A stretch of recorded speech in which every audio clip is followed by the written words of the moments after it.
นิกวันนี้มาเวียกแต่เช้าเลย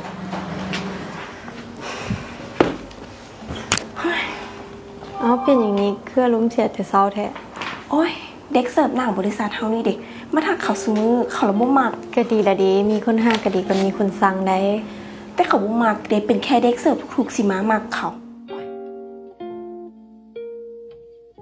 เอ้าไอทินซื้ออย่างมาหั่น โอ้ยพอดีไอเฮ็ดคุ้งกินมา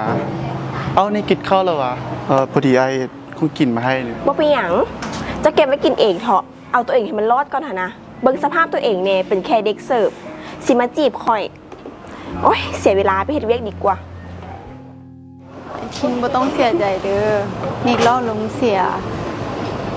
มาเดี๋ยวเขาจะลองฝีมือไอทินเอง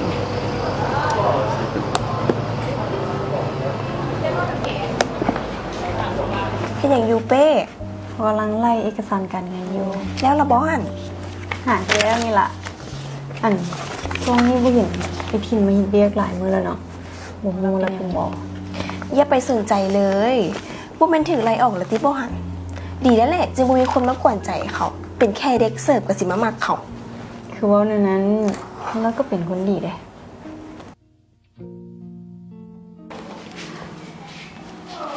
มาให้ใหญ่อีกละอย่ามาวุ่นวายกับข่อยอีก เป็นแค่เด็กเสิร์ฟเงินเดือนบ่ฮอดล้าน จะบ่เหมาะสมกับข่อยดอก เอาของขวัญยังมาอีกละของขวัญนั่นคือซีเมนต์เครื่องธรรมดาข้างทาง